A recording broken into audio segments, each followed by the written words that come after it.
Caesarean ఆపరేషన్ల ద్వారా ముందుగానే పిల్లల్ని కనేయడానికి హాస్పిటల్ ముందు క్యూలు కడుతున్నారు ఇండియన్స్ అనేది వార్త. అది ఎందుకు కడుతున్నారంటే మామూలుగా అక్కడ బర్త్ సిటిజన్షిప్ అనే ఒక కాన్సెప్ట్ ఉంది అమెరికాలో 150 ఏళ్ళుగా. అదేంటంటే అమెరికాలో బిడ్డ పుడితే ఆ బిడ్డకు సిటిజన్షిప్ అనేది వస్తుంది అనేది బర్త్ సిటిజన్షిప్ యాక్ట్. అది దాని ప్రకారం జరుగుతుంది. ఇప్పుడు ట్రంప్ వచ్చి దాన్ని బ్రేక్ చేశాడు. ఒక ఎగ్జిక్యూటివ్ ఆర్డర్ ఇష్యూ చేశాడు. ఆ ఎగ్జిక్యూటివ్ ఆర్డర్ ప్రకారం ఫిబ్రవరి 20 నుంచి 20 తర్వాత పుట్టే వాళ్ళకి ఈ రూల్ ఇంకా వర్తించదు. అంతకు ముందుది వర్తిస్తుంది. ఎందుకంటే దాన్ని రిట్రో అప్లికేషన్ అంటారు. అంటే వెనక్కి వెళ్ళి అప్లై అవుతుందన్న రూల్ లేదు. ఇప్పటి నుంచి డెడ్ లైన్ పెట్టారు. 20 తర్వాత పుట్టిన వాళ్ళకి అందరికి కూడా ఇది వర్తించదు. ఇది వర్తించాలంటే ఒక 3-4 కండిషన్లు ఉన్నాయి. అదేమంటే పేరెంట్స్ సిటిజన్స్గా ఉండాలి, అమెరికన్ సిటిజన్స్గా, లేకపోతే మిలిటరీలో పనిచేసి ఉండాలి, గ్రీన్ కార్డు ఉండాలి, అట్లాంటివో కొన్ని కండిషన్లు ఉన్నాయి. అంటే ఏదేమైనా అక్కడ బిడ్డ పుడితే సరిపోదు, దానికి సంబంధించిన కొన్ని రూల్స్ని ఫ్రేమ్ చేశారు. ఇప్పుడు చాలామంది ఆల్రెడీ ప్రెగ్నెంట్గా ఉన్న వాళ్ళు అమెరికాలో ఉంటున్నారు. వాళ్ళు పేరెంట్స్ సిటిజన్స్ లేరు, గ్రీన్ కార్డు లేదు.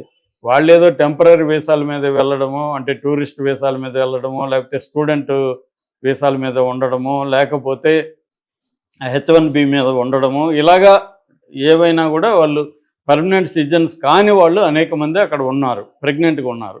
ఇప్పుడు వాళ్ళకి ఈ రూల్ వచ్చి పెద్ద వాళ్ళ అమెరికన్ డ్రీమ్ అంటారు. అమెరికన్ డ్రీమ్ అంటే అమెరికాలోకి వెళ్ళి సెటిల్ అయ్యి డాలర్స్లో సంపాదించుకోవాలనేది ప్రపంచవ్యాప్తంగా అన్ని డెవలపింగ్ కంట్రీస్లో ఉన్న డ్రీమే. అది ఇండియాలో కూడా బలంగా ఉంటుంది. ప్రతి ఒక్కరి డ్రీము అమెరికాకి వెళ్ళి సెటిల్ అవుదామని ఉంటుంది. అమెరికన్ సిటిజన్షిప్ ఉంటే ఇంకా బెటర్ అనమాట.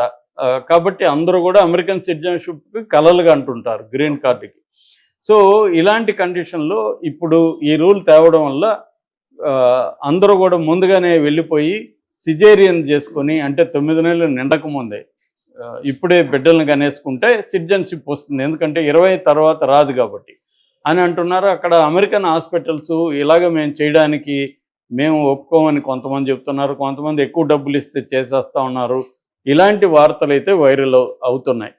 సో ఇది ఎక్కడన్నా హ్యూమన్ నేచర్ కామనే. కాకపోతే దీనివల్ల సైడ్ ఎఫెక్ట్లుగా చాలా ప్రాబ్లమ్స్ కూడా వచ్చే అవకాశం ఉంది. ఎందుకంటే ముందుగానే నెలలు నిండకుండానే సిజేరియన్లు చేస్తే ఆ బిడ్డ ఆరోగ్యంగా ఉంటారా అనేది కూడా ఒక ఇది. మామూలుగా ఇండియాలో కూడా ఏమంటే డేట్ ఒకటి ఇస్తారు. ఆ డేట్కి ముందే వీళ్ళు చేసుకున్న సందర్భాలు చాలా ఉన్నాయి. ఎందుకు వీళ్ళకి ఇక్కడ ముహూర్తాలు ఇవన్నీ, ఈ ఫలాని ముహూర్తం టైం చూసి చేయండి, ఇవన్నీ కూడా ఎప్పటి నుంచో జరుగుతున్నాయి ఇండియాలో కూడా. ఎందుకంటే ఈ ప్రైవేట్ హాస్పిటల్ వచ్చినాక ఇట్లాంటివంతా చూస్తుండ్రు. రెండోది ఫలాని డాక్టర్ ఆ టైంకి ఉంటాడంటే ఆ డాక్టరే చేయాలి. ఇలాంటివి రకరకాల మూఢనమ్మకాలు నమ్మకాలు ఉంటున్నాయి. అమెరికాలో కూడా ఇప్పుడు ఈ ట్రంప్ తెచ్చిన ఎరువులు లక్షలాది మంది కొంప ముంచే పరిస్థితి కనిపిస్తుంది.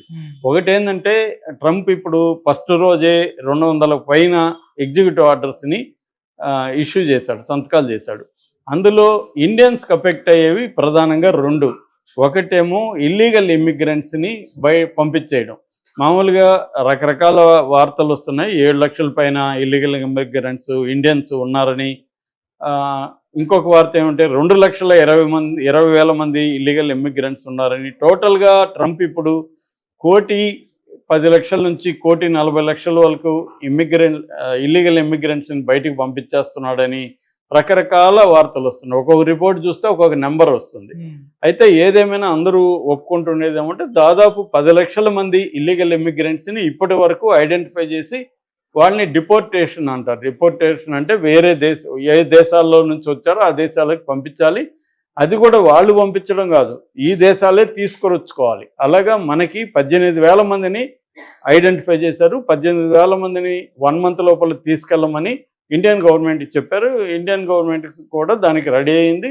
మన ఫారిన్ మినిస్టర్ జయశంకర్ కూడా మేము 18,000 మందిని తీసుకురావడానికి ఫ్లైట్స్ ఇవన్నీ, కమర్షియల్ ఫ్లైట్స్ ఇవన్నీ మేము ఏర్పాటు చేస్తాము, తీసుకొస్తామని వీళ్ళు కూడా అంటున్నారు. ఎందుకంటే ట్రంప్ పాయింట్ ఆఫ్ వ్యూ నుంచి చూసినప్పుడు ఇది కరెక్టే కదా. ఇల్లీగల్ ఇమిగ్రెంట్స్ వాళ్ళ దేశంలో ఎలా ఉంటారు, లీగల్గా ఉండాలి, కానీ ఇల్లీగల్గా వెళ్ళిపోతే దాని మీద వాళ్ళకి ఎఫెక్ట్ పడుతుంది. ప్రధానంగా ట్రంప్ ఏంటంటే 3 రకాల క్రైటీరియా పెట్టుకున్నాడు. ఏ నిర్ణయం తీసుకున్నా ఈ మూడిట్లో ఒకటి ఫుల్ఫిల్ కావాలి. ఒకటి, ఆ దేశానికి ప్రాస్పరస్ అవుతుందా, ఆ నిర్ణయం వల్ల ఈ దేశానికి ఎకనామికల్గా బెనిఫిట్ జరుగుతుందా.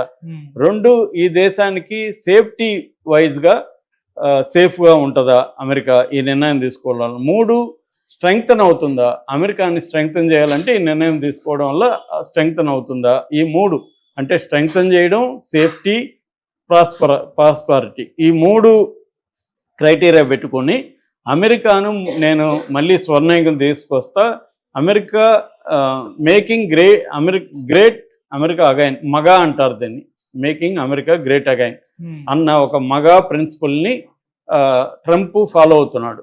కాబట్టి ఆయన తీసుకునే నిర్ణయాలన్నీ, ఆయన ఎవరితో ఫ్రెండ్లీగా, మోడీతో ఫ్రెండ్లీనా అవన్నీ ఆయనకి అనవసరం. ఫ్రెండ్లీ లేదు, వ్యక్తిగతం లేదు. తను తీసుకునే ప్రతి నిర్ణయం అమెరికాకి హెల్ప్ అవ్వాలి అనేదే ఉంది. సో ఇప్పుడు ఆయన ఇల్లీగల్ ఇమ్మిగ్రెంట్స్ని ఎందుకు పంపించేస్తున్నాడు అంటే, అమెరికన్స్కి జాబ్స్ రావట్లేదు, ఆ జాబ్స్ అంతా ఇల్లీగల్ ఇమ్మిగ్రెంట్స్ చేస్తున్నాడు. ఇప్పుడు ఒక పెట్రోల్ బంక్ ఉంది, పెట్రోల్ బంక్లో ఇల్లీగల్ ఇమ్మిగ్రెంట్ చేసేస్తున్నాడు. ఇది ఇప్పుడు ఇబ్బంది అవుతుంది. దీనివల్ల ఇంకొకటి కూడా ఎఫెక్ట్ అయింది మన విద్యార్థులకి. అమెరికాలో మనోళ్ళు కొంతమంది 20-30 లక్షలు, 40-50 లక్షలు కూడా ఖర్చు పెట్టుకొని అక్కడ యూనివర్సిటీలో చేరుతారు. చేరినప్పుడు ఇక్కడ నుంచి ఏదో అప్పో చేసి బ్యాంక్ లోన్ ఇంకోటి తీసుకొని వెళ్తారు. అక్కడ యూనివర్సిటీలో ఏంటంటే వారానికి 20 గంటలు మాత్రమే పనిచేసుకునే అవకాశం ఉంటుంది. యూనివర్సిటీల్లోనే వాళ్ళకి కొంత పనులు అప్పగిస్తారు, దానికి జీతం ఇస్తారు. కాబట్టి ఇది అందరికీ దొరకవు. అక్కడ కూడా మెరిట్ ఉండి క్వాలిఫై అయితేనే ఆ జాబ్ వస్తుంది. అందరికి దొరకని వాళ్ళు ఏం చేస్తారంటే, బయట పెట్రోల్ బంక్లో కావచ్చు, హోటల్స్లో కావచ్చు, సూపర్ మార్కెట్లో కావచ్చు, పార్ట్ టైంగా జాబ్ చేసుకుంటారు. దానివల్ల వాళ్ళకి అక్కడ ఉండడానికి ఖర్చులు వాటికి సరిపోతుంది అనమాట. అలాగా చదువుకుంటూ జాబ్ చేసుకుంటూ ఉంటున్నారు. ఈ మధ్య ఏమైందంటే, మొన్న కూడా 11 మందిని అరెస్ట్ చేసేశారు. దాంతో ఇప్పుడు వాళ్ళందరూ భయపడి ఉద్యోగాలు మానుకొని గమ్మున ఉంటున్నారు. దీనివల్ల లక్షలాది మంది విద్యార్థులకి అక్కడ ఇబ్బందికరంగా మారిపోయింది. అంటే వాళ్ళు ఇండియా రాలేరు ఇమ్మీడియట్గా, అక్కడేమో చదువుకోవాలంటే డబ్బులు సరిపోదు, వాళ్ళకి ఉద్యోగం లేదు, ఇటువంటి ఇబ్బందులు అయితే వాళ్ళకు వచ్చాయి. ఇవన్నీ రావడానికి కారణం ట్రంప్ తీసుకున్న నిర్ణయాలే. కాకపోతే ట్రంప్ని మన పాయింట్ ఆఫ్ వ్యూ నుంచి చూస్తే మనకు ట్రంప్ ఘోరంగా అనిపిస్తాడు, కానీ అమెరికన్స్ పాయింట్ ఆఫ్ వ్యూ నుంచి చూస్తే ట్రంప్ అమెరికా బెటర్ అవ్వడం కోసం చేస్తున్నాడు. ఎందుకంటే అమెరికన్స్కి ఉద్యోగాలు రావాలంటే వాళ్ళ ఆపర్చునిటీస్ని వీళ్ళు తీసుకుంటున్నారు. ఇవి మనకు కూడా ఉన్నాయి కదా. ఇప్పుడు మన రోహింగ్యాసు, ఇటువంటి బంగ్లాదేశ్ నుంచి, మిగతా పక్క దేశాల నుంచి మన ఇండియాకి ఇల్లీగల్ ఇమ్మిగ్రెంట్స్ని మన వాళ్ళు కూడా గుర్తించి వాళ్ళని బయటికి పంపించాలని డిమాండ్స్ ఇక్కడ కూడా బలంగా ఉంది. ఎందుకంటే వాళ్ళు వచ్చి మన అవకాశాలని, మన ఉద్యోగాలని వాళ్ళు తీసేసుకుంటున్నారు కాబట్టి.